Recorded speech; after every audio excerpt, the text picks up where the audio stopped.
Hello दोस्तों, तो आज हम देखो आए हैं अवागढ़ अपनी दुकान पर। यहाँ पे तो ये इस दुकान है और सारी प्रोडक्ट वगैरह रखे हैं। तो हम देखो यहाँ पर आए हैं, तो मतलब मैं दवाई वगैरह लेने के लिए नहीं, अपनी कंपनी के काम से आया हूँ। क्योंकि मेरा बैग ही रखा है, हेलमेट रखा है आगे, तो मैं वीडियो बना रहा हूँ। मुझे यहाँ पे अच्छा लगता है आके भैया के पास बैठने में। तो जब वो अपनी कंपनी के कुछ प्रोडक्ट रखे हैं यहाँ पे, कहाँ हैं फिर पीछे ये लाल वाला थैला रखा है, 10% जिंक आती है, ये पट्टी रखी है नीचे जिसमें 10% वगैरह होती है, वो चीज़ रखी है। तो बहुत सारी चीज़ें हैं। देखो हम थोड़ा खेती के साथ में वो वाली चीज़ें भी इम्प्रूव करना चाहते हैं कि अपना टेक्निकल वगैरह सारी चीज़ें देखना चाहते हैं। तो मैं आपको बता दूं कि 10% का रोल क्या होता है, कि 10% में क्या होता है कि सबसे पहले मेन चीज़ होती है माइक्रो न्यूट्रिएंट होते हैं उसके अंदर में।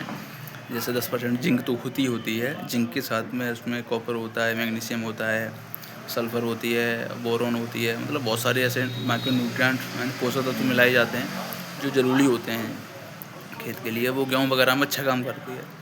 एक जिंक आती है 33%, जिसमें जिंक सल्फेट होती है, वो जो मोनोहाइड्रेट होती है, उसमें क्या होता है 33% जिंक होती है और 15% सल्फ़र होती है। कुछ कंपनियां खाली जिंक बनाती हैं 33%।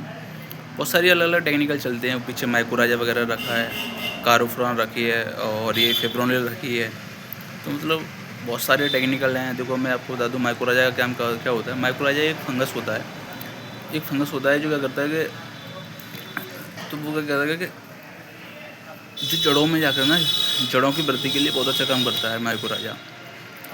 तो वो मोस्टली धानों में ज़्यादातर यूज़ करते हैं, आलूओं में भी यूज़ करते हैं, इसका ऐसी बात नहीं है, बट मोस्टली धानों में यूज़ किया जाता है माइक्रोराजा। जितने ज़्यादा जड़ों का विकास होगा उतने ज़्यादा कल्ले फूटेंगे, उतनी ज़्यादा हमारी पैदावार अच्छी होगी। वो बहुत सारी चीज़ें हैं। और अपने देखो कार्बोफ्यूरॉन रखी है।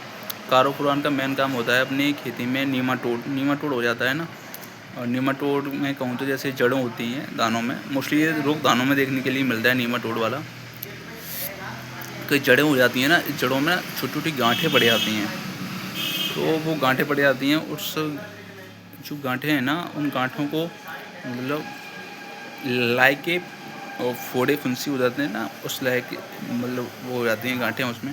तो उनके लिए उसको कंट्रोल करने के लिए हम कार्बोफ्यूरॉन का यूज़ करते हैं। हम फिप्रोनिल है, हमारी फिप्रोनिल एक पेस्टिसाइड है, मतलब इंसेक्टिसाइड है, जो हमारे दीमक हो जाती है खेती में, और दीमक को कंट्रोल करने के लिए हम फिप्रोनिल का यूज़ करते हैं। फिप्रोनिल हमारी 2 वैरायटी में आती है, 0.3% और 0.6% में। मोस्टली हमारे यहाँ 0.6% यूज़ होने लगी है, क्योंकि यहाँ के इंसेक्ट्स जो हैं वो मतलब थोड़े से मतलब रेजिस्टेंस हो गए हैं इनको लेकर।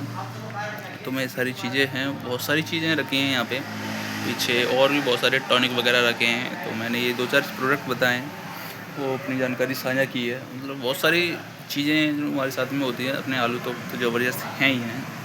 तो मिलते रहेंगे और आगे भी वीडियो में बातें साझा करते रहेंगे। बस मैंने एक ज्ञान बांटना तो नहीं है मेरा काम, बट मैं चाहता हूँ कि थोड़ी सी जानकारियाँ एक्सपायर्ड आगे चल के मेरा माइंड डिस्टर्ब होता है, आगे कोई भी दिक्कत होती है तो मैं इनको दोबारा से कर सकूँ, दोबारा से देख सकूँ, समझ सकूँ क्या है। मिलते रहेंगे नेक्स्ट वीडियो में।